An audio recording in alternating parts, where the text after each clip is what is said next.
Fala pessoal, tudo bem com vocês? Estamos aqui para mais um episódio do Sensixcast, onde quinzenalmente nós vamos trazer empreendedores e empreendedoras que desenvolvem o agronegócio do nosso querido Brasil, tá?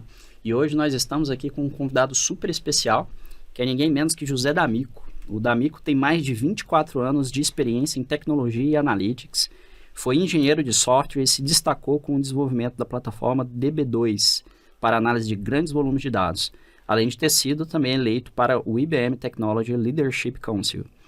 Durante 8 anos, desenvolveu projetos inovadores, fundou uma startup sistema de segurança no Vale do Silício, investida pela Intel Capital, e na Cycrop atua como CEO, com importante influência em todos os desenvolvimentos tecnológicos, aplicando o conhecimento de sua pesquisa inovadora em Analytics e IA para a agricultura. E hoje o nosso assunto é justamente Data Science aplicado ao agronegócio. D'Amico, bem-vindo, meu amigo. Obrigado por ter aceitado o convite. Eu que agradeço, Carlos. É sempre um prazer falar com você. Sempre a gente é muito fã aí da Sensix e sempre vou estar feliz aí de estar aceitando um convite seu. Obrigado, meu cara. Vamos falar um pouco aí sobre quem que é o D'Amico, né? Da onde você veio, D'Amico, né? Você veio aí do setor de tecnologia, Sim. de análise de dados e depois caiu aí com a Cycrop no agronegócio, né? Para resolver desafios aí desse mercado que não são poucos, né? Os desafios são muitos, né? Bastante, Fala um pouquinho aí da tua história aí, conta pra gente. Bom, eu sempre trabalhei com tecnologia desde muito cedo, né? Eu comecei a trabalhar muito cedo ainda, tive a minha primeira empresa com 16 anos e sempre com software e com hardware. Nada de outro mundo mesmo, tecnologia da informação básica. Uhum. E gostava muito do meio ambiente e do agro.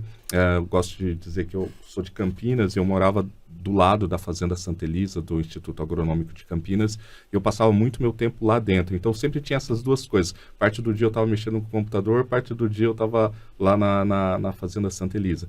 Mas as escolhas da vida, o dia a dia, acabaram sempre me levando para a tecnologia da informação. E eu ficava esperando um momento em que eu pudesse aplicar o que eu estava conhecendo de tecnologia no agro. Foi quando, em 2013, eu tive uma oportunidade de vender uma participação minha numa startup que era de segurança da informação junto com a Intel. Uhum. E daí eu falei, esse momento. Daí passei o ano de 2014 bolando o que eu queria fazer, trazendo muito do que eu via no ambiente corporativo, no ambiente de bancos, de tecnologia da informação e que podia ser aplicado no agro e que ainda tinha poucas pessoas aplicando. Uhum. Então, daí, em 2015, junto com o Renato, meu sócio, a gente funda a Cycrop com esse objetivo de trabalhar com analytics no agronegócio, né? Uhum. Então, basicamente, é essa ideia, foi assim que a gente... que eu comecei e daí foi virando, indo pro agro. Tem várias histórias aí interessantes de espera, de chegar e ver o momento que dava para fazer isso, e acabou acontecendo em 2015. Que legal. Mas assim, a ideia de ir para o agronegócio vem de longe, assim, de família, de que... Não, eu teve uma coisa muito importante para mim, que teve a Eco 92, né? Em 1992, sim, teve uma conferência de clima aqui no Rio de Janeiro, né? Sim.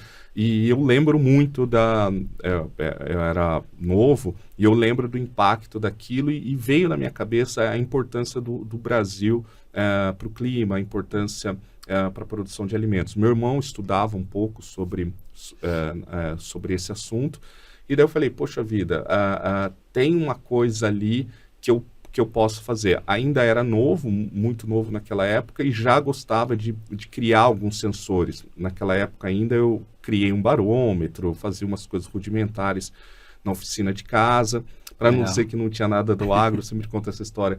Tinha um galinheiro, criava codorna, todas essas coisas ali, um micro empreendimento. Uhum. Mas como eu disse, a tecnologia, né, o meu pai trouxe com 12 anos primeiro computador para casa, e aquilo mudou bastante a minha vida. Legal. Daí, um outro marco importante foi um filme que teve em 96, que é dirigido pelo Spielberg, que é o Twister.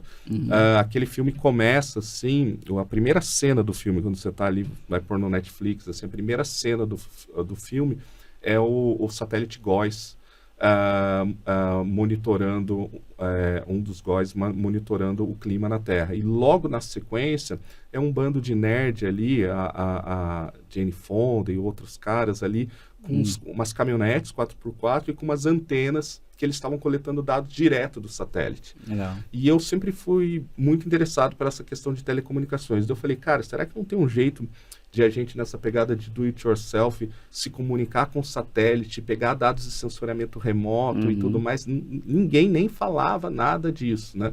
Então aquele filme modificou muito. Daí eu falei, cara, eles caçavam atrás de furacões, né? E era um grupo de tornados, perdão, e era um grupo de pessoas ali. Eu falei, cara, um dia eu vou ter uma empresa com esse shape, com essa característica, com essas pessoas, que gostam de telecomunicação, Legal. que gosta de carro 4x4, que se comunica com satélite. Ali uma ideia se formou. Legal. Mas ainda você precisava ter mercado e tudo mais. E daí foi quando foi chegando lá para 2013, eu tive esse espaço para pensar e falei, acho que agora dá para a gente ir para isso. Legal. Boa, Dami, quando a gente fala assim, ciência de dados, usar dados, né, na agricultura, que eu acho que, no fim, é o core da Cycrop hoje, né? Sim. Até que explica um pouco, assim, o que a Cycrop faz, né? Tá. E dentro desse contexto, né, da onde veio surgindo essas ideias, né? Eu conheço um pouco já há alguns anos a Cycrop, eu venho acompanhando de perto aí o trabalho de vocês, né? Alguns serviços, né? Web services que vocês acabaram criando. Sim. Explica um pouquinho aí, pessoal, o que a Cycrop faz, né? Da onde surgiu a ideia e como que ela se tornou, né? O core que ela de fato é hoje. A principal coisa que moldou a Cycrop foi como que nós poderíamos medir ou trabalhar com a incerteza, né? Se você pensar no agro, e isso para mim sempre foi muito desafiador e sempre me convidou a trabalhar com isso, que, por exemplo, quais são essas incertezas de clima, certezas de mercado, assim, incertezas de produtividade? Existem métodos de você trabalhar literalmente com medição de incerteza. Quando eu estava na IBM, até 2011, eu trabalhava justamente num laboratório de Big Data Analytics e a gente trabalhava com algoritmos de incerteza. Certo. E daí a primeira coisa que eu comecei a ver é o seguinte, cara, o IPCA depende muito do consumo, depende muito de itens de coleta de dados de inflação, de preços de alimentos que estão extremamente ligados com o clima. Daí a gente falou o seguinte, cara, a Cycrop ela consegue, para quem precisa ter previsibilidade, fazer algoritmos. Simples assim, a gente começou a entender isso. Tinha um ponto até anterior. Cara, como é que eu vou fazer qualquer predição se eu não tenho nem a coleta de dados? Falei, cara, a gente consegue trabalhar com coleta de dados e consegue trabalhar com essa medição da incerteza. Isso basicamente é software, é fundamentalmente algoritmos. Tinha uma outra questão anterior que, como nós estávamos entrando no agro, não éramos do agro, você tinha que se posicionar de alguma forma. E como o clima é extremamente importante para essas análises, a gente falou, cara, eu preciso de dados do clima. Então, nós saímos em duas frentes em 2015. Começar a entender como eu pegava esses dados via satélite, mas investir também em sensores, como estações de meteorológicas de baixo custo. Foi assim que a gente colocou o pé no agro sem ter, né, um conhecimento. E a medição da incerteza, que era o que eu estava falando, ela é fundamentalmente algoritmos de ciência de dados. Legal. Aí, quando você fala em estações meteorológicas de baixo custo, vocês importavam essas estações da China, traziam para o Brasil? Como é que... Então, na minha história de empreendedor, pulando de startup para startup, teve um período que eu trabalhei na IBM, um período longo. Antes e depois, eu sempre tive algum tipo de negócio que tinha um laboratório de microeletrônica. Então, sempre de uma empresa para outra, isso foi sendo herdado. Então, foi muito natural que ainda no final de 2014, sem a Cycrop estar aberta, a primeira coisa que a gente fez foi trabalhar alguns protótipos de estação meteorológica. Pouca gente sabe, mas tem até estação meteorológica nossa lá no Napa Valley, lá nos Estados Unidos. Legal. E a gente começou a mexer com isso, e daí começamos a entender se a gente ia para um caminho de produzir a estação meteorológica. Ela tinha muitos sensores, muito mais sensores do que hoje. Por exemplo, tinha espectrômetro, por exemplo, a estação meteorológica. E a gente falou o seguinte, cara, não é por aí. Eu preciso de poucos sensores, mas que eles emitam o dado constantemente em períodos extremamente curtos, por exemplo, menos do que 1 minuto. Certo. E daí a gente apanhou bastante, porque o pessoal falou, mas essas estações, e daí a gente saiu das nossas estações que eram extremamente robustas e começamos a importar da China. A gente descobriu um local na China que ela fabrica praticamente toda a estação meteorológica, ou pelo menos toda a parte de estação meteorológica que está no mundo todo. Legal. E a gente começou a trazer para o Brasil, fazer algumas modificações, mas garantir que a estação mandasse dados em menos do que 1 minuto. Isso era importante porque, por mais que ela é de baixo custo, em certas questões até de menor qualidade do que estações de 20, 30 mil reais, você conseguia, com a alta frequência dos dados, ou seja, com o algoritmo, fazer o controle de anomalia. Você sabia quando a própria estação estava começando a medir errado ou não. Legal. Isso foi muito legal, porque ela deu para a gente substância, amadurecimento, para a gente começar a entender tudo sobre como que o clima influenciava a cultura perene, semi-perene, culturas temporárias. Isso foi muito importante para a gente e marcou ali o nosso primeiro pé ali. Tinha Legal. empresas, inclusive, clientes nossos que falavam, você quer para a empresa lá daquelas estaçõezinhas. Para a gente tudo bem, mas era como a gente estava entrando em ciência de dados. Que legal. E aí o primeiro pezinho, então, foi na parte de clima, né? Tanto analisando dados satelitais, quanto também estações, né? Sim, sim. Próprias de vocês, imagino que vocês espalharam algumas ali, o cliente Sim. fechava, Sim. ou comprava a estação, ou... E aí, A gente conseguiu, a gente passou a comercializá-la em comodato, ela é comercializada até hoje, então quem tem pontos de órbita contrata lá e compra a estação, ela não para, o produtor rural tem esse interesse honesto, real, de querer monitorar o clima, então Sim. isso sempre vende, e sempre foi, como você mesmo falou, um pezinho lá de entrada nosso. E isso marcou uma outra coisa para a gente, né? Será que nós seríamos capazes de fazer modelagem de clima sem ter uma experiência prévia nisso? Sim. E isso é uma das mudanças que a gente vê. Eu sempre aleguei essa mudança e eu vejo ela cada vez mais sólida. Nos últimos 15 anos, a capacidade de computação, você sabe disso, aumentou tanto que problemas extremamente complexos de se resolverem, que você precisava realmente de uma experiência humana de 30 anos, você resolve muito simplesmente hoje. Ainda a gente não sabia disso, mas nessa história tem uma coisa importante, que a gente começou a procurar concorrentes nossos que estavam mexendo com o clima sem teoricamente saber do clima. E a gente encontrou, inclusive começou a contratar deles, uma empresa chamada Forecast.io, dos Estados Unidos, que esses caras falaram o seguinte, imagina se eu coletar os dados de satélite, de clima, e eu mesmo começar a fazer uma modelagem com supercomputação. Sem ter especialistas de 30 anos. Esses caras não só foram tão bem sucedidos, como a Apple comprou eles, e o engine de predição do software de clima da Apple usa os dados deles. Legal. Eles começaram a entrar no mercado em 2014. Isso foi muito importante para a gente, porque foi a partir dali que a gente falou o seguinte, cara, acho que a gente consegue fazer alguma coisa nesse sentido também. Que legal. E aí vocês foram evoluindo essa ideia de ciência de dados e Sim. jogar dados. Aí em algum momento isso não virou não só clima, né? Isso começou a expandir para outras searas, né?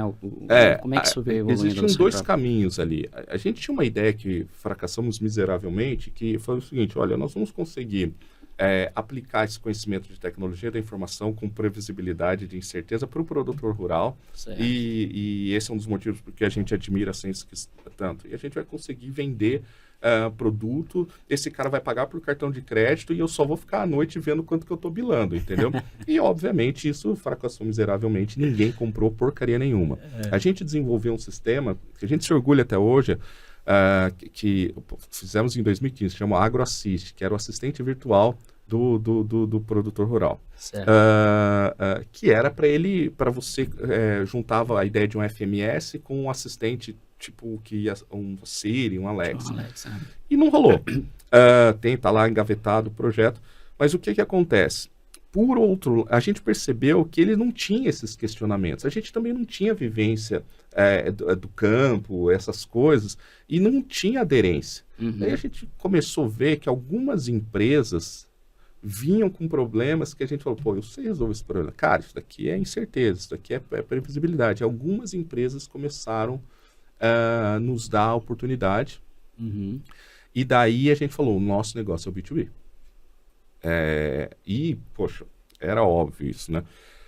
Renato sempre tinha trabalhado com B2B, eu sempre tinha trabalhado com B2B. Acho que as primeiras reuniões já eram outro assunto, já era outra questão. E daí a gente começou a falar o seguinte, cara, tem um pepino aqui. Primeira coisa, o pessoal não consegue coletar os dados. O pessoal não consegue integrar os dados.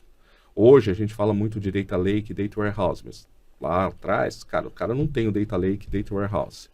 O cara não consegue visualizar os dados. Então a gente começou a construir uma plataforma, hoje tem lá mais de 300 algoritmos, que vem de fio a pavio, colocando todas essas coisas. E daí começaram a entrar outros algoritmos, como, por exemplo, otimização logística, previsão de produtividade de cana-de-açúcar, de grãos, yield gap, predição de manutenção, otimização de uso de água para pivôs. Daí cada um desses caras é um tipo de algoritmo como se fosse peças de Lego. Legal. Entendeu?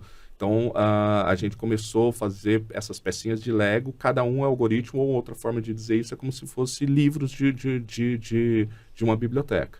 E daí, aí que a gente começou a ter uma oferta mais ampla para os nossos clientes. Entendi. Então, basicamente, vocês estavam pensando num problema, já botando uma solução, na hora que chegava lá, o problema não era bem aquilo ali que tinha que ser feito. Não aí era isso, começou a ouvir o mercado, né? Isso. B2B, no caso, empresas grandes começaram a demandar algoritmos específicos, né?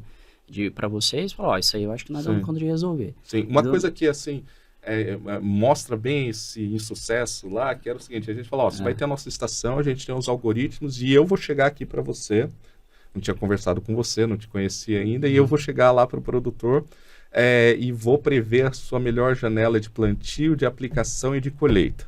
Quantas vezes você já não escutou isso? A gente chegou lá, em 2015, vamos fazer isso. Certo. E daí, eu lembro que num determinado momento, um grande produtor, cerca de 2.000 hectares de grãos no Mato Grosso, o seguinte, você quer saber o que é minha janela de plantio? É o seguinte, ó, eu tô com toda toda a área reformada aqui. Eu tô com essa pancada aqui de semente. Eu tô com essas plantadeiras, aquele negócio gigantesco. Tá cheio, eu tô nos arcos aqui, eu tenho que plantar, eu fico vendo quem tá plantando. E, cara, eu começo, não tem esse negócio. Não tem esse negócio do algoritmo. Melhor jornada. Se o algoritmo chega lá e fala que agora cagou, o que eu faço? Eu volto aqui, você fala, guarda, porque mudou e tudo mais. No meu tamanho, eu posso, óbvio que eu preciso da melhor janela, mas uma hora começou, tem que plantar. Eu não consigo parar mais. As aplicações também não é simples assim, eu ficar talhão por talhão, tem todo um processo. Daí a gente começou a entender um pouquinho melhor, falou o seguinte, cara, de fato existem os algoritmos, não estou negando isso, de melhor aplicação, das melhores janelas, não há a menor dúvida disso, mas é feasible para eu colocar ali, o cara consegue, e ele consegue medir o valor disso, né? Então, a gente deu um passo atrás. Entendi. Primeira coisa, precisa coletar os dados corretamente. Legal. Segunda coisa, quais são os algoritmos que eu consigo fazer que dê retorno de investimento para o cara claramente mensurável, entendeu? Então, esse foi um baita de um aprendizado que culminou a gente indo para o B2B. Legal. E eu até vou botar um passo atrás aqui também, o D'Amico, assim, quando a gente fala em ciência de dados, data science, machine learning, inteligência, um monte de buzzword de letrinha que o pessoal usa bastante, né? Eu queria que você comentasse, assim, primeiro, o que é ciência de dados, né? Para o produtor, enfim, para o consultor, para o pessoal que está assistindo a gente. E depois eu queria que você comentasse também de alguns exemplos, de alguns cases de sucesso de coisas que estavam sem solução ou tinham soluções muito arcaicas ainda, que a Cycrop, você, né, seu time olhou e falou, cara, isso aqui dá para fazer com ciência de dados, com um processo, com um algoritmo, de uma maneira muito mais inteligente, né? Então, comenta pra gente um pouco do primeiro, do porquê, né? O que é cada uma dessas palavrinhas e a gente evolui. Uma das coisas que eu mais gostei entrando nesse mercado é a seguinte, como o Brasil vai bem, né? Como que ele joga de primeira, assim, como são tudo craque, que você não tem um cara com 500 hectares de soja que vai perder dinheiro plantando ruim. Ele já é bom, ele é tecnificado. E quando você fala o que é ciência de dados, provavelmente você já o produtor já até está aplicando isso sem saber. Então vamos desmistificar. Quando vem um cara e vai fazer um mapa de fertilidade de solo na sua fazenda, e ele coloca algumas amostras, ele não consegue ir lá por todo o terreno. E daí ele tem que fazer o seguinte, ele tem que interpolar.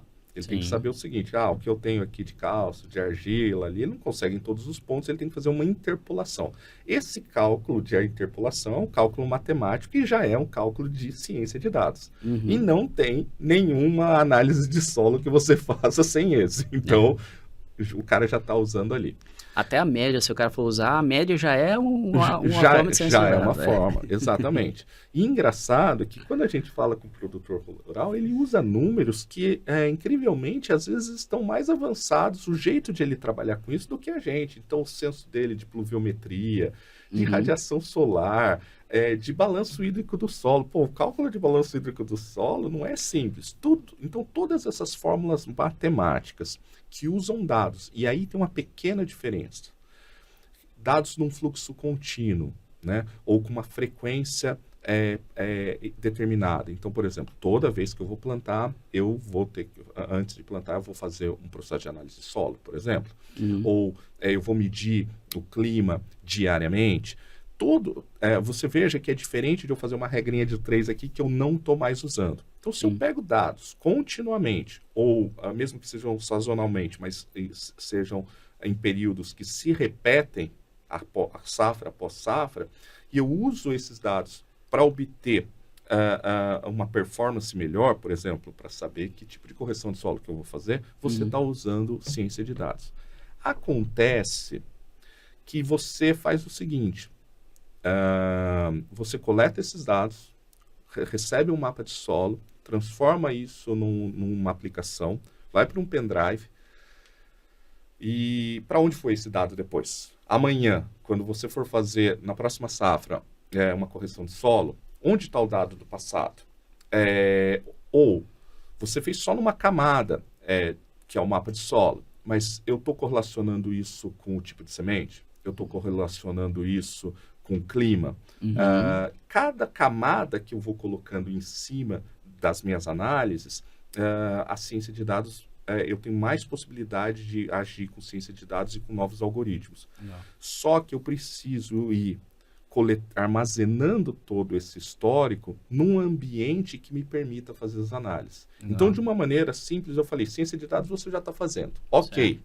Mas por que você não está fazendo melhor? Porque precisa de um processo contínuo de coleta e armazenamento e um ambiente de trabalho para isso. Legal. Tá? Aí acabei não falando ali dos cases ali. Foi até bom, assim, até para fazer um gancho, eu acho que talvez hoje um dos maiores desafios que hoje tem na produção é justamente, primeiro, como que eu coleto e padronizo essa coleta de dados, né? Sim. E segundo, como é que eu jogo ela num lugar que permita fazer essa correlação, né? Sim. E aí o pessoal... Hoje, por exemplo, até entrando em técnicas de análise de dados, né? Existem várias. Você falou, por exemplo, do geoprocessamento ali para fazer uma interpolação. Pô, eu posso utilizar uma técnica de krigagem. Exatamente. Né? Mas, e o pessoal confunde às vezes muito, né? Usar, sei lá, uma inteligência artificial, um machine learning, enfim, qualquer tipo de técnica ali, o pessoal acha que aquilo ali é mágica, mas na verdade é mais uma forma de analisar aquele conjunto de dados, né? Para que você tenha um resultado a partir disso, né? E a maior parte do que você gasta de tempo é organizando os dados. O tempo que a gente faz a análise é sempre o menor. E a gente precisa continuar nesse processo de desmistificação. O produtor rural, ele tem o contador dele de confiança, certo? E ele tem provavelmente o advogado dele de confiança. Eu gosto de lembrar dessas duas figuras que são profissionais que estão no dia a dia. E um profissional, claro, é isso, um engenheiro agrônomo. Esses três profissionais fazem parte de um produtor rural. Engenheiro agrônomo primeiro, mas com certeza contador e um cara de advogado, ele tem sempre a mão.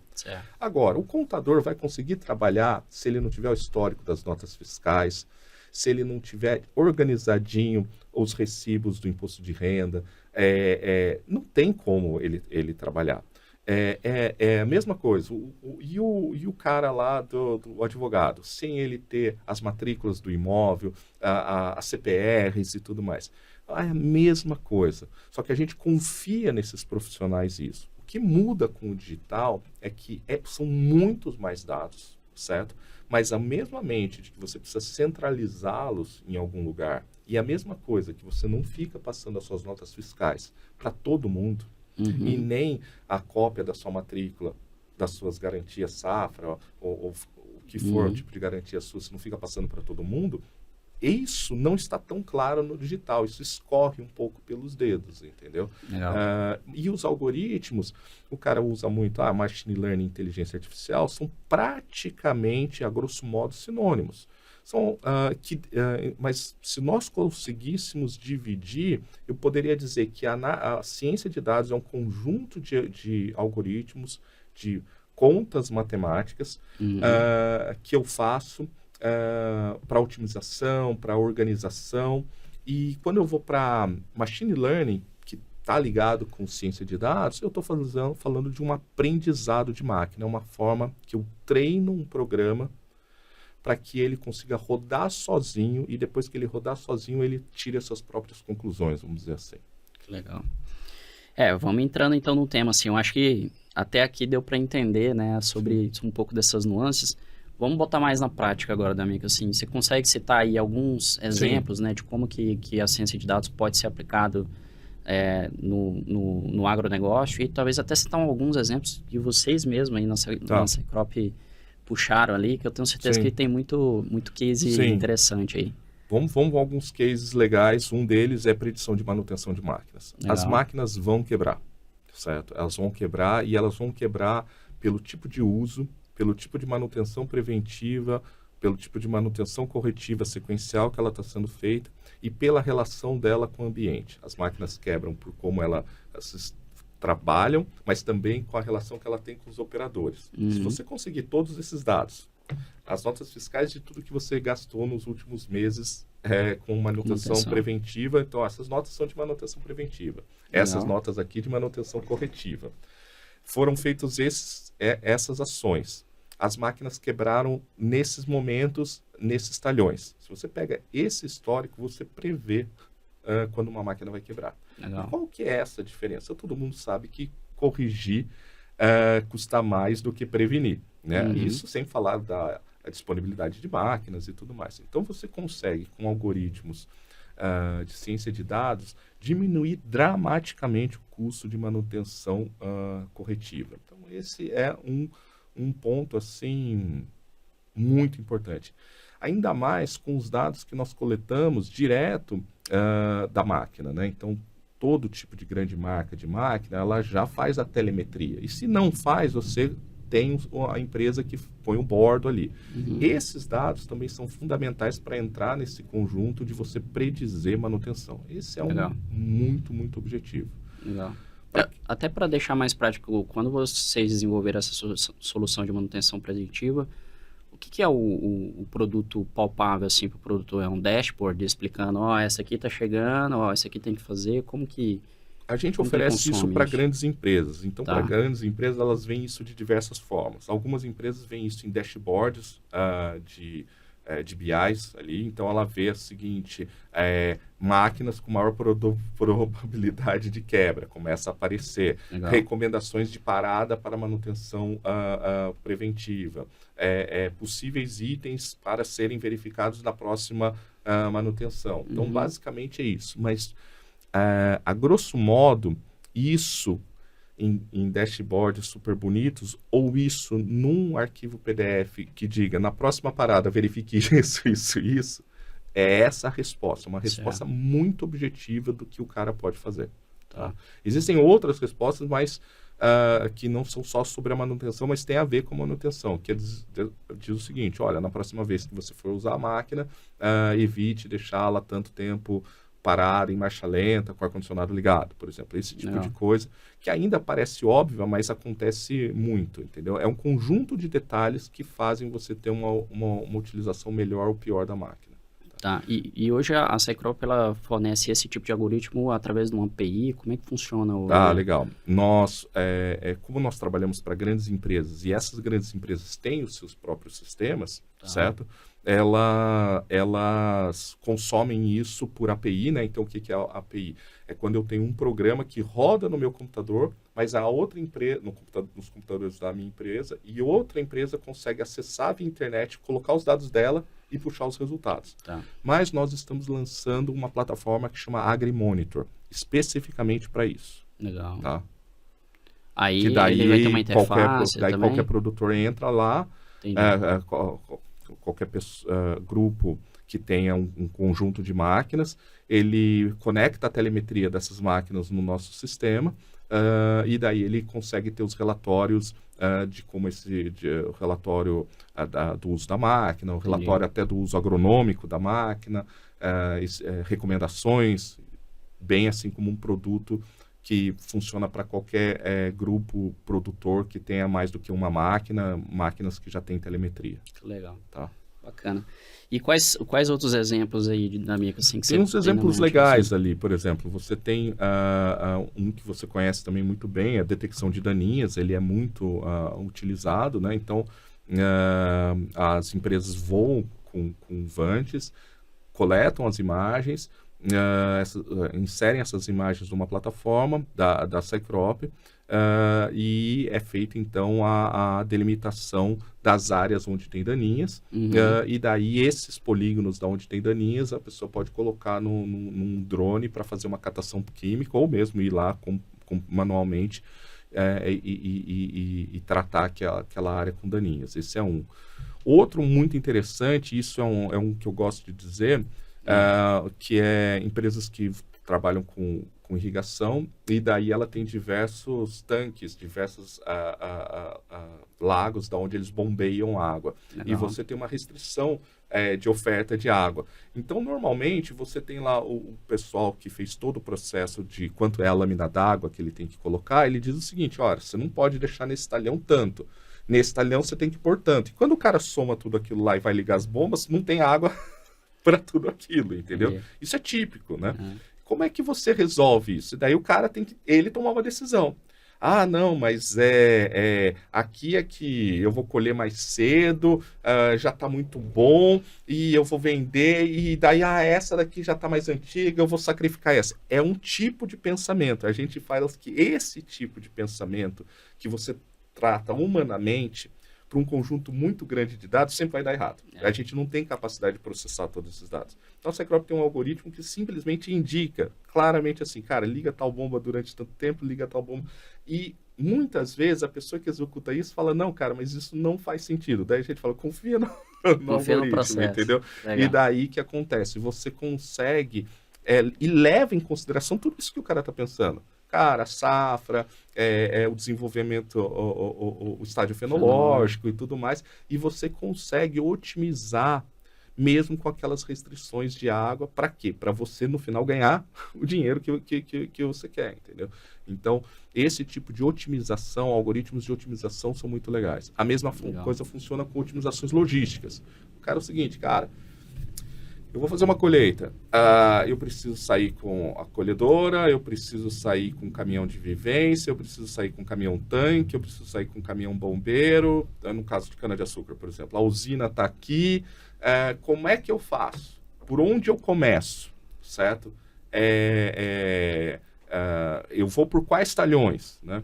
Esse é um trabalho que normalmente você faz um planejamento de colheita e daí você vai seguindo esse planejamento de colheita. Só que o que acontece no meio do caminho? Chove, uma estrada é paralisada, quebra um equipamento, e daí o pessoal começa por rádio e eles vão se reorganizando. E é nessa reorganização que o negócio dá problema, entendeu? Então, nós temos algoritmos de otimização logística que você consegue inserir a qualquer momento o que está acontecendo de errado e ele redistribui tudo aquilo. Interessante. Tá certo? Então, esse é um outro algoritmo bem típico de ciência de dados. Esse é bem ciência de dados mesmo, né? Eu acho que essa questão da logística, né, principalmente quando a gente fala em agroindústria, né, eu acho que a usina de cana-de-açúcar talvez seja um dos exemplos aí mais icônicos, né? A gente, inclusive, viu aí na última década empresas de automação, né? Eu acho que a própria, por exemplo, a Solinftec, né, ela fez um trabalho muito interessante numa otimização, que é o FUT, né, que eles chamam lá, que é a fila única de transbordo, que basicamente é uma ciência de dados, cara. Ó, eu quero ver aqui o quanto de equipamento que eu tenho disponível, onde estão as minhas frentes de colheita, como que cada uma dessas frentes de colheita vai atuar em termos de colheita, transbordo e transporte. E aí eu vou otimizar para que o monitorzinho lá dentro do caminhão, do cara que vai transportar a cana do campo para moeda, para a usina, ele tem que ir buscar a cana, e ponto, né? E antes, assim, eu fico imaginando, cara, assim, antigamente, que loucura que era quando não tinha um sistema desse, onde ia todas à frente, todos os caminhões, todos os transbordos, e ficava lá um monte de transbordo parado e fila, né? Então, assim, hoje é muito difícil uma usina de cana rodar sem isso, porque a eficiência já foi setada, né? Se você tira esse processo e bagunça a logística, sua eficiência cai demais, né? Eu acho que um pouco do que a Cycrop desenvolve é muito nesse contexto, né? Falou, quais os processos que são ineficientes dentro de uma operação agrícola, que por mais que podem ser feitos com decisões empíricas, né? Mas, como você falou, o gestor não tem capacidade computacional para poder gerenciar isso tudo, né? E vocês dão um jeito de entregar isso de uma maneira simples, né? Para a produção. Tem um ponto que me preocupa bastante, é um dos que mais a Cycrop está imerso, que vamos voltar da onde eu trabalhava ali, vamos pegar assim o mercado financeiro. Como que o cara aumenta a performance dele no mercado financeiro, um banco assim, né? Não vou dar nenhuma aula, nada de mercado financeiro, mas é um conceito muito básico. Ele tem a verdade dos dados dele. Quais são as verdades? Quanto tem em conta, o quanto cada pessoa está gastando em cartão de crédito, o quanto são os investimentos, o quanto são os valores de commodity. E por mais que eu vá crescendo esses dados, ele tem certeza desses dados. Esses dados não estão incorretos. Parece muito óbvio o que eu estou falando. Mas vamos voltar para a cana-de-açúcar, o paralelo com cana-de-açúcar. Para eu planejar, para eu ter o meu conjunto de dados verdade, para aumentar a minha produtividade, ficar mais eficiente, quais são os conjuntos verdades? Um deles, muito importante, qual é o ATR e qual é o TCH do talhão. E daí eu chego num ponto. Hoje, você afirmar isso claramente não é uma verdade. Você não consegue dizer efetivamente isso. E no agro isso acontece, quanto mais eu aumento a área, mais eu tenho incerteza. Então é comum nós vermos empresas que têm a clareza de que a produtividade dela ano após ano foi X e na verdade não é aquele valor. Então ela está querendo ser otimizada com base num conjunto de dados que ela acredita que seja verdade. Então, muitas empresas se frustram no uso de ciência, de dados, de inteligência artificial. E por que isso acontece?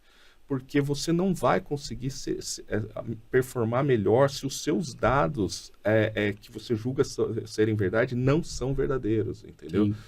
Então, esse é um trabalho que as pessoas não estão muito dispostas a pagar, que é arrumar a casa, certo? Para que eu consiga saber o seguinte, cara, você vai ter dados errados, mas você fala o seguinte, olha, eu tenho tanto para cima e tanto para baixo de percentual de erro, entendeu? E isso é um ponto que a gente atua que é nessa educação de como que o cara faz a coleta e tem certeza que os dados dele é correto. Porque em todo lugar você vai ter problema. Por exemplo, na hora que ele chega para a usina, eu estou entupido de caminhão lá na usina, qual é a capacidade máxima da usina? Começou a chover lá no talhão, eu deixo as pessoas, parou de colher, da onde que eu mando agora, redireciono o caminhão para continuar na capacidade máxima? E mais do que isso, chega um momento, essas agroindústrias, essas indústrias de alimentos vão para a área comercial. Como elas se performam financeiramente? Isso poucas pessoas sabem que a Cycrop faz. Como que é a questão de riscos, crédito, inadimplência? Esses algoritmos funcionam muito bem. Então, nós temos algoritmos de previsão de inadimplência, que funciona extremamente bem, de risco de crédito. Tá? Então, a gente tem que entender a jornada de dados desde a produção até a comercialização. Porque não quer dizer que se você investir agora na produção, você vai ter resultado agora, entendeu? Então, às vezes, você começa a financiar financiar a sua organização de dados na produção através do que você está ganhando aqui de uma parte comercial financeira, entendeu? Então, por isso que é interessante esse caminho, porque às vezes aqui vai demorar muito tempo ainda para você começar a ter resultado. Entendi. No fim das contas, quando a gente fala de ciência de dados aplicado ao agronegócio, a gente não está vendo só coisa dentro da porteira. Né? Exatamente. Tudo você tem dados, né? Você vai comercializar, você vai comprar, você vai ter a logística, você vai entregar. Então, hoje, vocês têm trabalhado alguma coisa também no sentido de mercado, de commodities?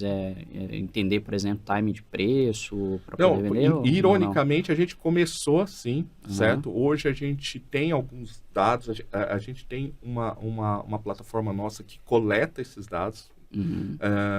A gente vende pouco eles, mas nós coletamos todo tipo de dado de mercado. Então, por exemplo, a Cycrop teve sempre... Isso que a gente fala para os nossos clientes, a gente aplica dentro de casa. Então, eu não estou usando, mas eu estou coletando todos os dados de commodity, de venda ao balcão, venda em cada praça do Brasil, toda a precificação de hortifruti no Ceasas, todo tipo de dados de proteína animal, tudo que a gente consegue coletar de dados, a gente está coletando. Porque uma hora eu vou utilizar isso, né? Porque esse é o que nós fazemos, né? Então, você tem que ter uma infraestrutura para ir coletando sempre esses dados. Nós fizemos alguns trabalhos que dependem disso, por exemplo, um algoritmo de previsão de tendência de proteína animal. Esse é um dos mais complexos que a gente fez. Você não consegue prever quanto que vai ser o preço. Por exemplo, você está lá pré-Covid. Como é que vai ser em 2020 o preço da carne de frango? Ou quando tem gripe aviária, você não consegue. Para a proteína animal, são muitos fatores, mas você consegue medir as tendências, prever as tendências, entendeu? Isso para a indústria de rações, para frigoríficos, é muito importante. Para tudo que leva proteína é importante. E daí, nós não comercializamos o dado de commodity, que você estava me falando, mas eu preciso coletá-lo para ele entrar nesse arcabouço de como eu vou fazer, por exemplo, um algoritmo de previsão de tendência de proteína animal. Legal. Eu acho que, assim, deu para ter uma ideia de contexto de que tudo é dado e tudo dá para ser otimizado, né, D'Amico, assim, mas vamos pensar de uma forma prática, né, vamos lá, eu sou um produtor de soja no Mato Grosso, eu já tenho uns 5 anos de mapas de colheita que eu venho colhendo com minhas colhedoras com monitor, tenho um RP ali onde eu organizo a minha questão de custos, já aplico agricultura de precisão ali há uns 5 anos, então eu tenho os meus históricos de análise de solo, dos meus mapas e o que foi aplicado ali em taxa de calcário, de fertilizante, cancela, enfim. Tenho minhas estações climáticas também que estão rodando com o microclima lá dentro e tal.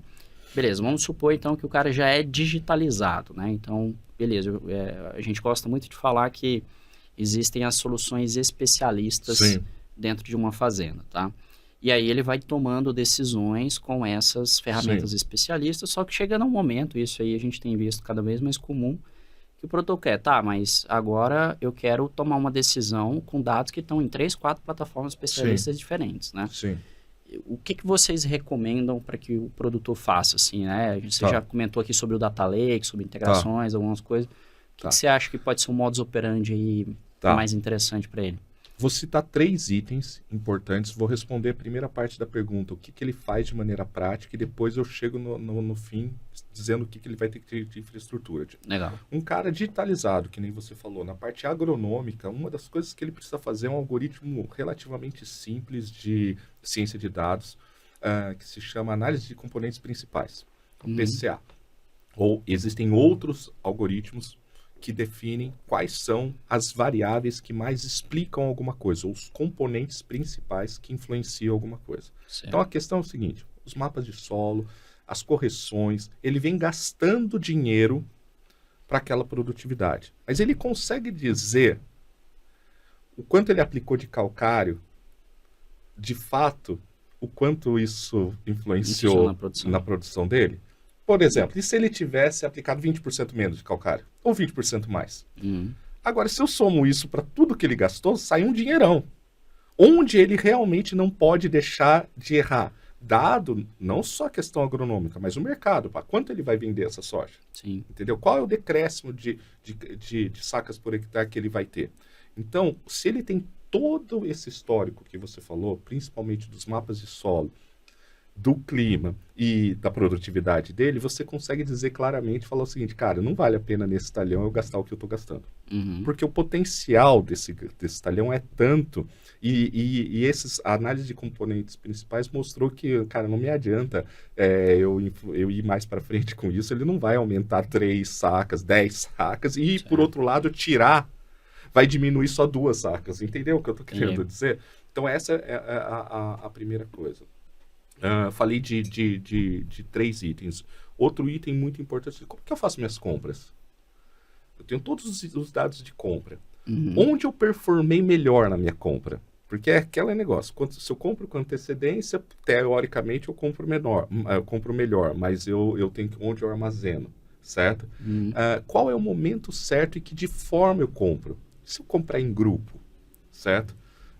E se eu tirar esses intermediários, certo? Como é que eu compro melhor? Esse é outra coisa. Então, você tem algoritmos que analisam e mostram. No passado, você comprou melhor sobre essas e essas condições. Repita isso. E comprar melhor não é só comprar mais barato, mas entender a relação de troca, né? Versus o que ele vai conseguir de receita ali.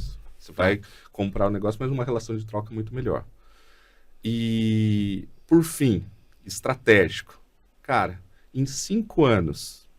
eu faço um armazém aqui, ou eu me junto com tal pessoa e faço um armazém, ou eu vou para uma outra área, ou eu diversifico melhor, certo? Então, assim, esses 3 cenários você consegue, são 3 claros para produtores digitalizados que fazem todo sentido. E você viu que falamos financeiramente. A Cycrop, inclusive, prefere falar assim, porque nós não vamos agregar 1 centímetro em nada de produtividade do tipo falar o seguinte, cara, você vai produzir melhor assim. Eu já sou extremamente, como diz quando a gente reconhece, eu reconheço, honro o trabalho desses caras. Esses caras já produzem muito bem, eles já tem agrônomo pesquisador dele, não vai ser eu que vou falar algo de uma molécula nova ou de um trato cultural. O que a gente consegue ajudar é dizer o seguinte, cara, você está fazendo bem demais, mas às vezes não vale a pena esse bem demais, entendeu? Bom, agora como que ele se prepara para tudo isso? Eu gosto de dizer que, como nós tínhamos falado anteriormente, que ele tem um agrônomo, o contador e o advogado, ele deve começar a pensar se ele não tem que ter um profissional de ciência de dados junto com ele, próximo, uma empresa parceira disso, entendeu? E ele tem que investir de alguma forma em saber, e isso é preocupante no agro brasileiro, que todos os dados deles que estão voando, se ele está com os dados dele em algum lugar. Então, eu fiz um contrato com essa empresa de telemetria, legal, onde eu quero que todo mês todos os dados que eles estão coletados, que estão no banco de dados deles, também sejam imputados num banco de dados meu. Eu quero que todos os dados da empresa, que eu tenho uma parceria, que ela faz os voos de drone para mim, mas eu não quero só as análises PDF, eu quero que as imagens venham para cá. Os mapas de solo, eu não quero aquilo em PDF ou pendrive que vai para a máquina. Eu quero todo o dado tabular também nesse mesmo lugar. E isso é o que a gente chama, dependendo do tipo, de Data Lake ou Data Warehouse. Certo. Assim como você vai investindo num escritório no escritório de advocacia, num contador, às vezes interno, às vezes tem grupos que já estão trazendo pesquisadores, fazendo um mini centro de pesquisa, é o mesmo caminho que você está fazendo, só que com dados. Sim. Certo? Que interessante, cara. A gente começou a se aventurar um pouco mais a gente, quando fala o Sensix, né? Se aventurar um pouquinho sobre essa seara da integração dos dados, né? Porque era muito comum, amigo, a gente chegar num produtor que já era um cara digitalizado, que tinha todas essas monte de ferramentas especialistas, e ele estava com 10, 12, 14 plataformas diferentes. Sim. E o dado, assim, e aí a gente viu dois grandes problemas. Primeiro, ele não usufruía 100%, ele não aproveitava 100% das ferramentas especialistas que ele colocava. E segundo, como você falou, os dados estão voando por aí e ele não coloca tudo num lugar só para poder tomar decisões em cima disso. Um exemplo muito clássico, né? Por exemplo, é o balanço hídrico. Por exemplo, o balanço hídrico é uma informação que você tem que saber sobre o solo, para saber qual que é a capacidade dele de armazenar água.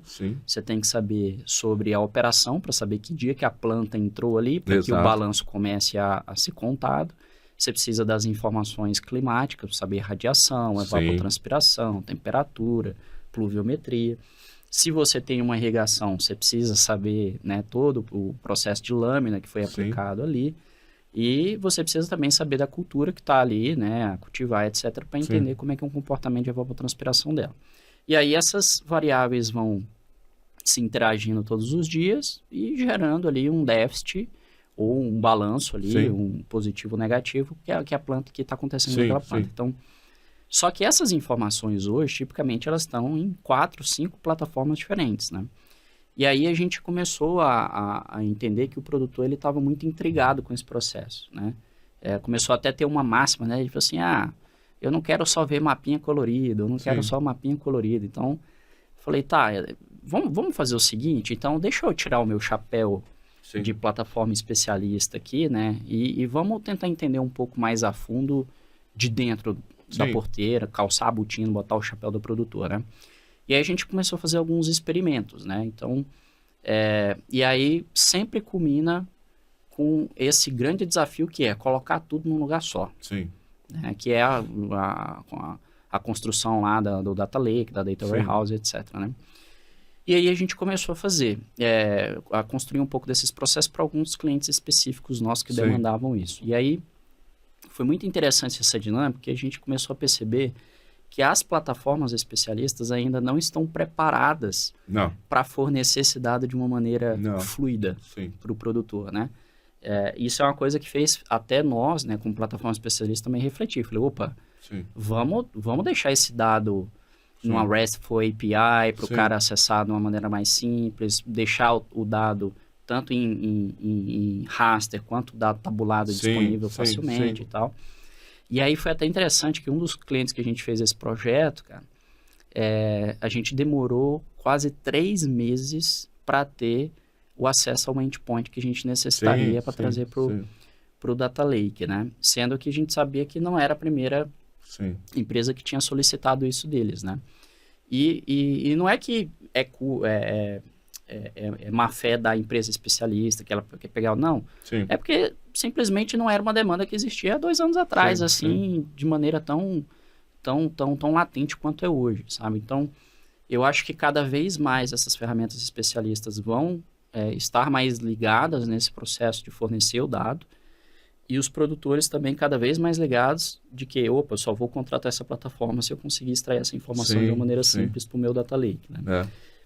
Então, isso aí é uma dinâmica muito interessante, assim, que a gente veio acompanhando nos últimos anos.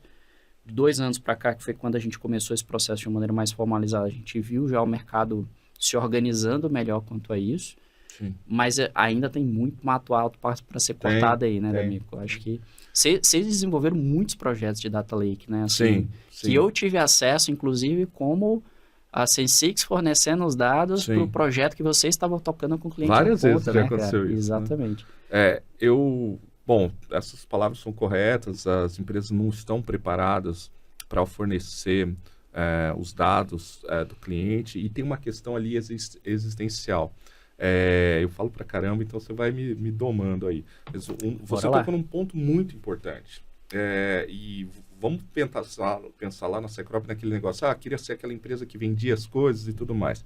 Então, qual era o paralelo? E eu queria convidar até o produtor rural que está vendo aqui, ele pensa, qual é o paralelo quando eu falo de app, quando eu falo de sistema? Infelizmente, me parece, vamos ver se eu estou errado, ver sua opinião também, que a gente fala o seguinte, cara, eu vou comparar, falar nomes aqui com iFood, com Uber, eu vou fazer uma startup isso, ou você quer ter o software ali e tudo mais. Uhum. Isso foi um trabalho muito importante para a Secrop, entender quem que nós somos e entender quem são os nossos clientes. Bom, por que o iFood tem valor?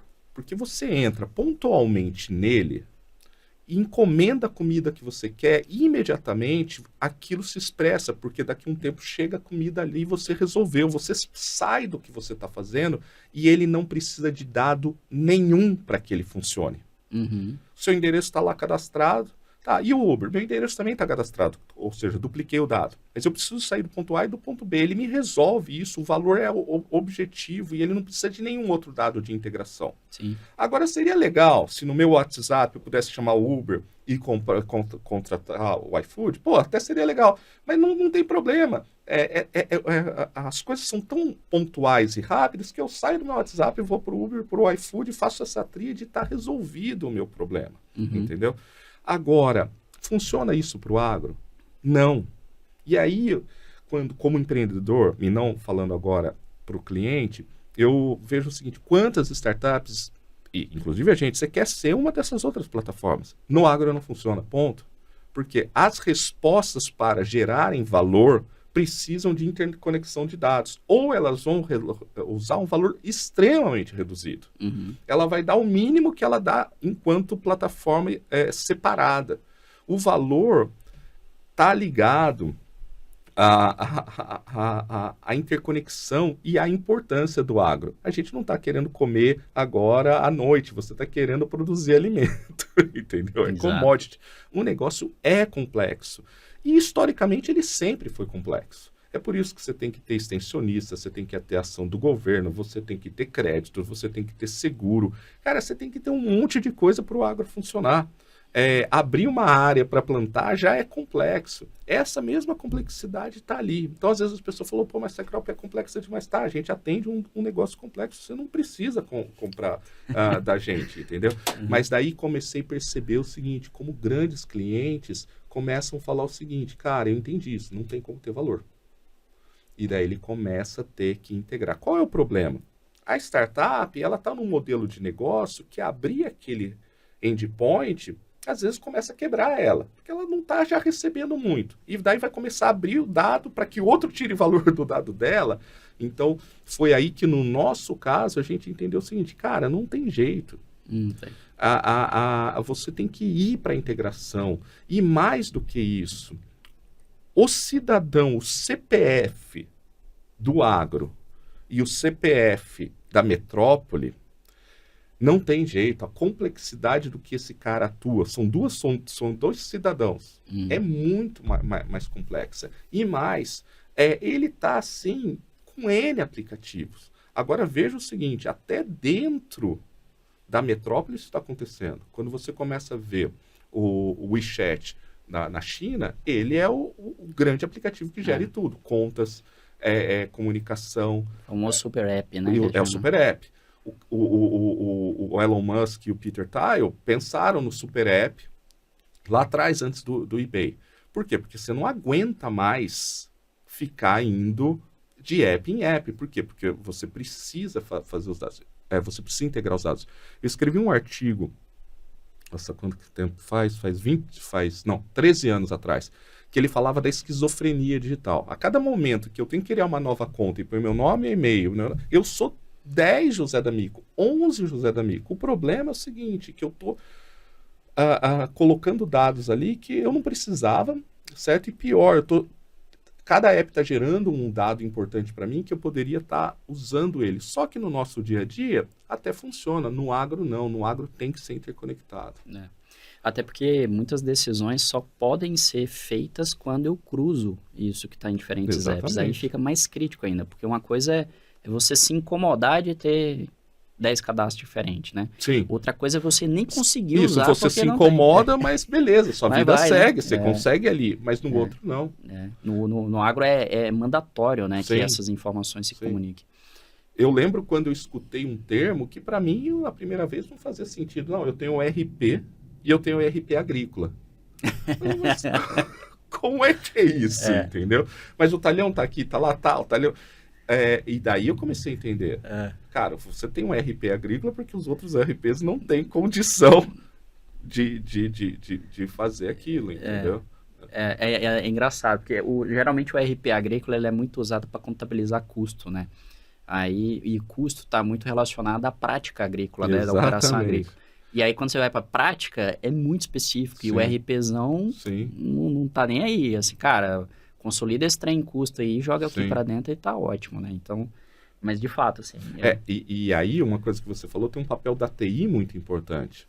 Porque, de alguma forma, em empresas, pelo menos que é o que a gente trabalha, você teria que começar a fazer esse questionamento. Você falou o seguinte, cara, você está comprando tantos tratores, cara, eles estão todos conectados via API, para onde estão indo esses dados? Entendeu? Você tem um papel hoje estratégico da TI de começar a prever e orientar essas empresas e esses grandes produtores a organizar a casa deles, entendeu? E existe também, não jogando a culpa da QTI, mas também tem uma questão agronômica da pujança do engenheiro agrônomo que fala, não, compra tal tecnologia. E daí chega a TI tem que suportar aquele negócio. Só que, por outro lado, cada engenheiro agrônomo que sai de Jaboticabal, de Exalc, seja de que ele já sai programando Python. Então, você está criando um novo ambiente que você também precisa equalizar. A Cycrop começou a ver isso e começou a entender nisso uma oportunidade de negócio consultiva. Legal. Como é que eu começo a ajeitar essa casa do cliente, entendeu? Que legal. Eu acho que quando você fala na Cycrop focar muito no cliente B2B, é o cara que já está com um pouco mais de maturidade nesse processo, já viu isso, né? E a grande pergunta é como é que isso vai chegar no produtor pequeno, né? Como é que esse nível de maturidade de processos, né? De uso de dados, vai chegar de uma forma um pouco mais mastigada para o produtor, para que ele consiga ter o mínimo de fricção possível, porque a partir do momento que ele tem um pouquinho de fricção, ele já larga. Eu falei, não, isso aí não é para mim, não, isso aí deixa para os grandes e vai embora, né? Então, um pouco do que a gente está querendo fazer aqui, educando mais o mercado, né? Não precisa ser difícil. Óbvio que os processos precisam ser, sim, melhor consolidados. Eu criei um curso lá no Sensix Academy, né, que chama Introdução à Agricultura de Decisão. Eu falei, gente, vamos lá, vamos voltar ao básico. O primeiro, aí a gente criou uma teoria lá que chama Teoria dos 4 Funis e 4 Etapas, para tentar ajudar um pouquinho para o produtor entender como que os dados meio que se classificam dentro da porteira, né? E lá nas 4 etapas, um detalhe muito importante que eu quis trazer foi, você precisa saber nessas etapas, primeiro, quem que origina o dado. Então, originar o dado é complicado. Não adianta nada, é aquilo que você falou, não adianta nada eu querer fazer ciência de dados com um dado que não é verdade. Não, exatamente. E isso vai, assim, de você fazer uma coleta de solo e fazer bem essa coleta e mandar para o laboratório fazer bem a análise. Você ter um processo de medição do combustível que está sendo colocado correto, com o sensor correto, né? Então, hoje existem plataformas que estão basicamente alocadas na originação do dado, coletar dado. Às vezes tem hoje empresa de estação meteorológica que trabalha com o hardware de estação meteorológica. Exatamente. Ela não quer nem mexer com o solo. Ela dá uma APIzinha lá para cada coisa, mas o foco dela é medir bem as variáveis climáticas. Exato. Aí a segunda etapa é a estruturação do dado, né? Então, a partir do momento que eu coletei, originei aquele dado, como é que ele está estruturado? Como que esse banco foi construído? Como é que esse dado atômico ou não atômico, uma informação um pouco mais já refinada, ela é armazenada? E isso tem que estar fácil, né? Aí a terceira etapa é o Analytics, que é onde 99% das plataformas especialistas geram Todo valor. mundo quer isso. É. Todo mundo quer o Analytics. É o Analytics, só que todo mundo sabe que para ter o Analytics precisa ter o dado. Aí o cara, mas será que dá para ter o Analytics sem cuidar do dado, deixar o dado para outro, só pegar e integrar? Até tem como até certo nível, mas vai ter um ponto que, você quer trabalhar com clima, com microclima, se vira para ter sua estação meteorológica aí, meu cara. Sim. Ou então você integra com uma porrada de gente, só que o produtor vai ter que ter aquela e a sua. Sim. Porque ele vai precisar originar e você só faz o Analytics. E aí existe uma tendência muito do produtor já contratar alguém que faz essas 3 etapas, né? Sim. Origina, estrutura e gera Analytics. E a quarta etapa é justamente a integração, que é onde pouca gente ainda deu o passo, né? Beleza, gerei a minha Analytics aqui, né? Uma vez eu converso bastante lá com o Ricardo, por exemplo, Ricardo Moreira lá da Mágica, é um cara que tem uma visão ele é muito bom. Muito aberta para isso, né? E ele é um defensor assíduo de dizer, cara, eu tenho aqui as plataformas especialistas, nós vamos tomar as decisões com as plataformas especialistas, tem coisa que eu quero ver dentro da plataforma especialista, só que eu também quero que essa quarta etapa, a integração, ela também aconteça para que eu consiga ver outras coisas que a especialista sozinho já não dá conta. Né? Então, eu acho que essa é a evolução da maturidade e a plataforma que entrega essas 4 etapas tem mais aptidão para conseguir performar melhor no mercado. Né? E óbvio, né? A gente precisa simplificar um pouco mais, às vezes você vai ter uma plataforma que é especialista demais. Cara, faz um pouquinho mais, origina um pouquinho mais de dado. Às vezes, vou trabalhar com pragas, faz tudo a ver eu ter um MIP, onde o cara bate pano, integrado com uma armadilha eletrônica. Sim. Não precisa ter isso em coisas tão separadas. Sim. Né? E aí você vai resumindo aquelas 14 plataformas para 7, 6, Exato. Né? E aí o negócio vai ficando um pouquinho mais tranquilo para o produtor dar conta de digerir, né? Então, eu acho que aí está o grande desafio. Nós já evoluímos muito aí nos últimos anos. A gente lançou o FieldScan em 2017, finalzinho de 17, comecinho de 18. De lá para cá, o mercado parece que é completamente diferente, é outro, né? Então, o que será que vai ser daqui a 5 anos, né? Sim. Então, assim, eu acho que essa perspectiva é muito interessante da gente analisar, sabe? Isso, obviamente, eu estou olhando dentro da porteira. Já é esse grande desafio, né? E fora da porteira tem muito mais desafios, né? Eu acho que tem uma coisa importante que é o seguinte, qual é a pergunta que o produtor ele precisa responder que ele já tem certeza que se ele responder essa pergunta com nível de assertividade, que aquilo retorna o investimento dele, né? E daí, quando ele começa a responder isso, começa a fazer sentido por que ele está integrando cada ponto, entendeu? A gente tem que tomar cuidado de não ficar gerando coisas que você não consegue ter uma percepção clara de valor, né? E quando você faz esses 4 pontos, ele é importante porque você consegue falar o seguinte, olha, eu tenho certeza disso porque, primeiro, a originação de dados veio correta. Cada ponto que você veio, você consegue fazer esse rastreamento do dado, né? Isso é fundamental para você chegar na assertividade, né? E o cara quer assertividade para a pergunta que ele quer responder, mas tem um problema que às vezes a gente luta, que você tem o cliente que já tem essa visão do que você está falando, mas ele ainda não sabe direito o que ele quer responder. A inovação ela é importante, querer inovar é importante, mas precisa estar ligado com o financeiro isso, né? Por que quais são eu tenho essas 5 grandes perguntas que eu preciso resolver, em quanto tempo eu monto toda a minha estrutura para chegar ali, né? Eu acho que esse caminho que a SensiX fez é de um aprendizado único, né? Então, já são vários anos, mas tem uma questão técnica muito importante, né? Vocês passaram por muitas coisas para conseguir ver o que dá certo e o que não dá certo, e até alguns nãos para serem ditos. Fala, cara, não dá para você chegar. E tem muita gente que chega lá para a gente e fala, não, eu quero uma previsão de tal. Cara, não dá. Essa previsão você não vai ter como. O que a gente pode fazer, eu vou cobrar para isso, certo? É para fazer um algoritmo que diz se dá para fazer a previsão ou não. E ele pode chegar e dizer que não dá e você tem que me pagar para isso. Só que eu vou te dar a assertividade de dizer se dá ou não, entendeu?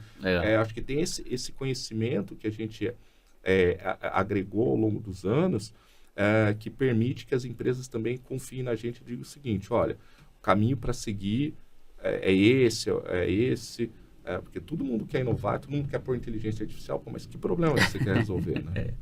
E aquela mania, né, D'Amico, de tudo agora, como é o hype do momento, a inteligência artificial, Sim. O cara quer resolver qualquer coisinha com inteligência artificial. Exatamente. Né? Então, a própria a agricultura de precisão, né, que a gente faz muitos mapas, cara, a gente deixa lá disponível, ó, você quer usar crigagem, investa a distância, média, zona de manejo, clustering, beleza, aqui tem algumas coisas disponíveis. E aí você pode utilizar. Para nós, no seu caso, funciona melhor desse jeito aqui. Sim. E a gente fala para ele. Então, não tem que ser tudo machine learning, não tem que ser tudo, né? Você usa a ferramenta correta no lugar certo. No lugar correto, né? Nós temos um cliente que tá fazendo um trabalho muito legal conosco. Nós temos essa honra de participar com ele disso, que cara, vamos querer usar a IA generativa. Então, quero fazer perguntas, né, e quero fazer perguntas sobre o conhecimento da minha empresa, um conhecimento amplo, e preciso ter respostas assertivas para isso. Então, fizemos, o negócio começou a funcionar muito bem, é muito legal, implementamos isso no Teams, ou seja, o cara já dentro, internamente da empresa, só que daí chega um momento que você precisava fazer perguntas que você não pode ter, você tem que ter certeza total, você não pode ter chance de alucinação. Por exemplo, qual foi a produtividade do talhão tal na época tal? Ele não pode inventar e tudo mais. Esse dado existe. Olha que interessante. Esse dado já existe, porque essa empresa já investiu em Data Lakes. Esse dado existe completo. Só que como você está usando uma ferramenta de IA generativa, ele é muito bom para prever conceitos textuais. Ler textos e responder. Então, nós tivemos que fazer o seguinte. No momento que ele faz uma pergunta, que é uma pergunta extremamente objetiva. Olha, foi tanto de produtividade, foi tanto de toneladas de cana por hectare, ou choveu tantos milímetros, ele descobre que essa pergunta vem do Data Lake, o próprio IA generativa faz uma consulta no Data Lake, só que tem que dar um problema, você não pode deixar ela ficar fazendo qualquer consulta, então você tem que chegar numa camada de segurança para o que ela pode consultar, e daí ele dá uma resposta dizendo o seguinte... cara, o TCH foi de tanto, e daí você consegue cruzar. Então, só que essa parte que ele está respondendo não está usando a mesma tecnologia da IA generativa. As pessoas que estão usando falam, nossa, IA, mas não é. E daí o cliente nos propôs e falou o seguinte, não, eu quero fazer uma coisa ainda mais complexa. Eu quero começar a gerar os dashboards automaticamente. Esquece ter os dashboards prontos. Eu quero gerar ali no negócio. E daí a primeira coisa falou assim, cara, a gente entra nessa, mas você sabe que não vai ser por IA generativa ainda. Ela falou, não, tudo bem. Então daí o cara responde, ele entende uma tabela, vê como aquilo pode ser expresso por um gráfico e gera um gráfico em tempo real, entendeu? Só que são 3 tecnologias. Quem olha, imagina que é tudo IA generativa, mas a gente está usando tecnologias mais antigas aqui para fazer a segunda e a terceira parte. Entendeu? Legal. No fim do dia, você precisa usar a melhor ferramenta, né? Sim. Para ter a melhor solução. Muito bom, D'Amico. D'Amico, assim, o que você, pensando em um pouco de futuro, o que você acha que vai... Vamos pensar primeiro a nível de tecnologia de uma forma mais genérica, mais geral, né? Você já comentou, por exemplo, das IA generativas, né? Sim. Eu até iria um pouco mais longe, né? Como que isso vai gerar mais interatividade do produtor com a tecnologia, né? Tá. A gente sempre comenta que as coisas começam a ficar, a deixar, quando a coisa começa a deixar de virar projeto e começa a virar processo, sim, é quando a coisa realmente já entrou no dia a dia, né? Do produtor, da produção, ou de qualquer outra empresa, né? Eu até dei uma palestra algumas semanas atrás lá em Porto Alegre, que o povo falava, o que você acha aí que dá para usar de inteligência artificial?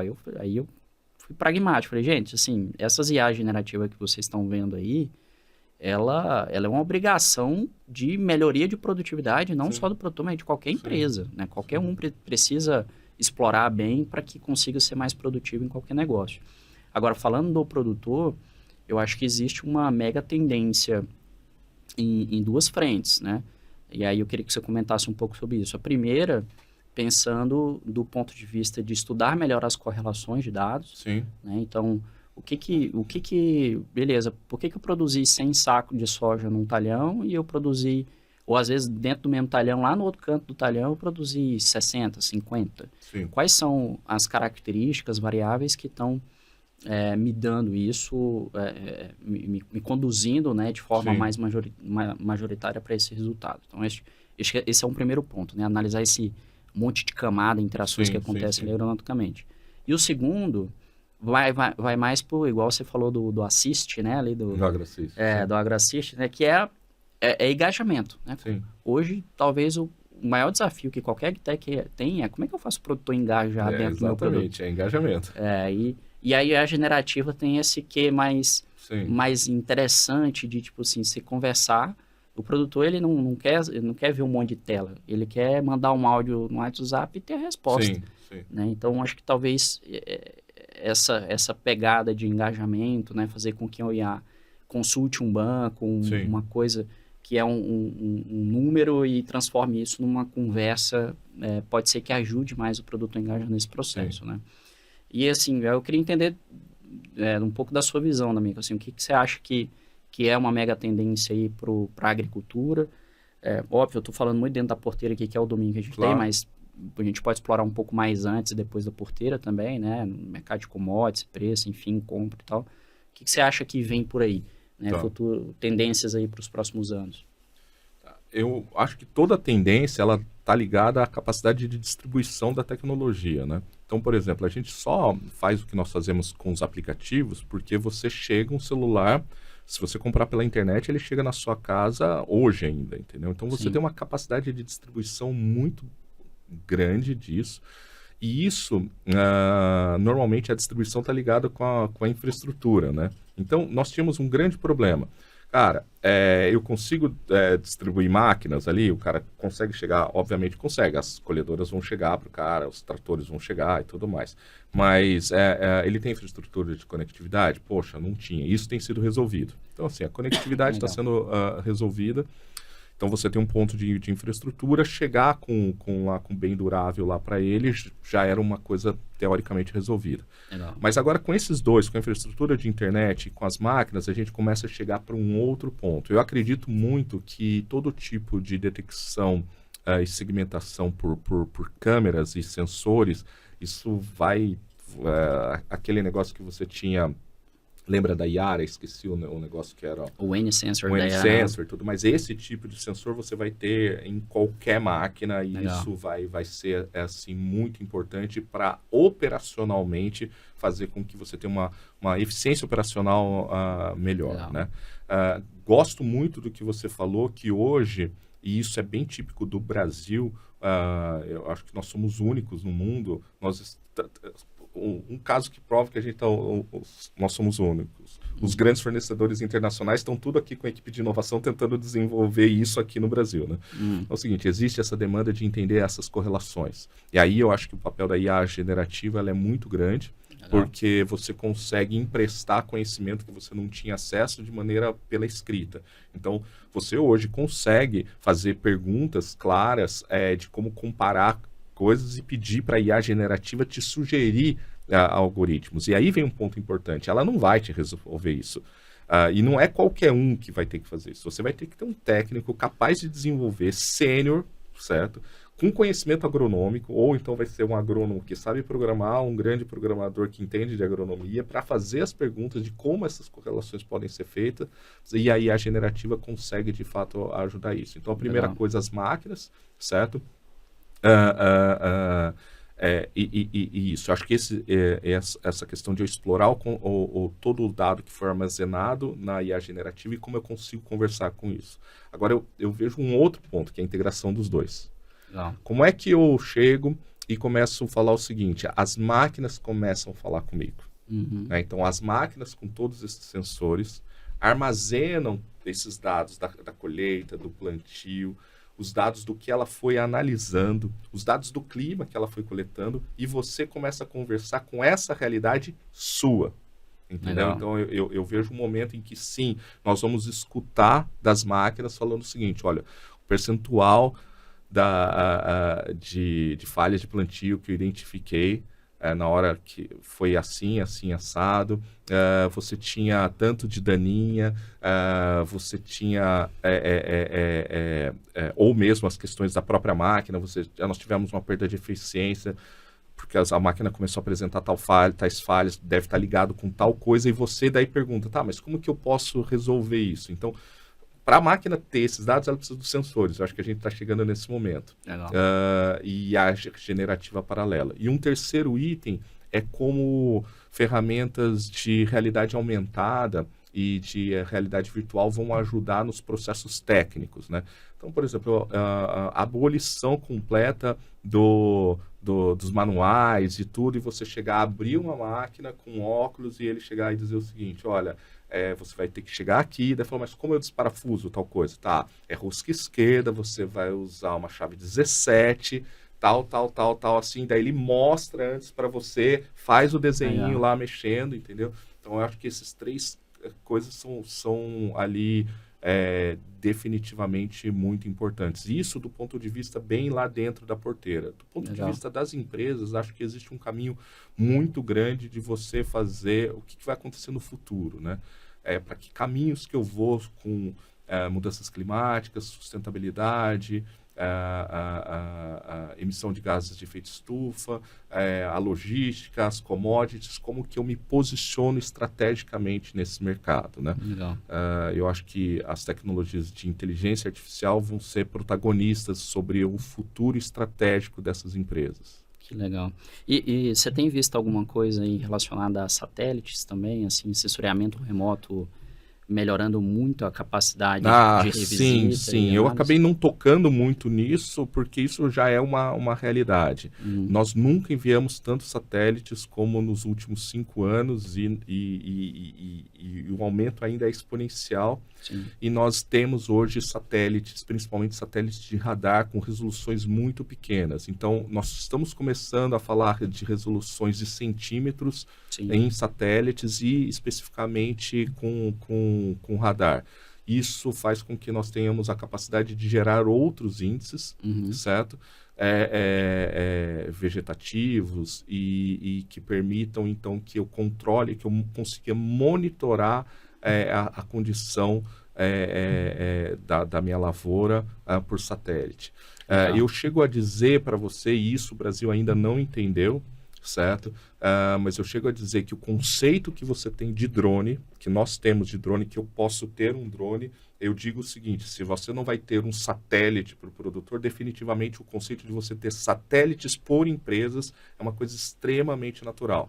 Então, se você pensar que um pequeno satélite, você lança ele por 300 mil euros, você constrói um satélite com uma câmera na faixa dos 3, 4 metros e coloca em órbita. Claro que um satélite só não vai fazer verão nisso, vai precisar de um conjunto, mas são 300 mil euros, não é nada, entendeu? Os custos, eles caíram abruptamente. E se o Brasil ele quer manter o passo do que ele já é, de produção de alimentos, sustentabilidade, reservas naturais, flora e fauna, ele precisa, de fato, ter vergonha na cara, ou pelo governo ou pelas empresas, e investir na autonomia disso, porque todas as empresas do mundo estão lançando isso. Uma empresa que eu admiro muito é uma empresa de Big Data Analytics, mas antes ela construiu, chama Spire, ela construiu a constelação dela de satélites. Ela é uma empresa de... é uma empresa de analytics.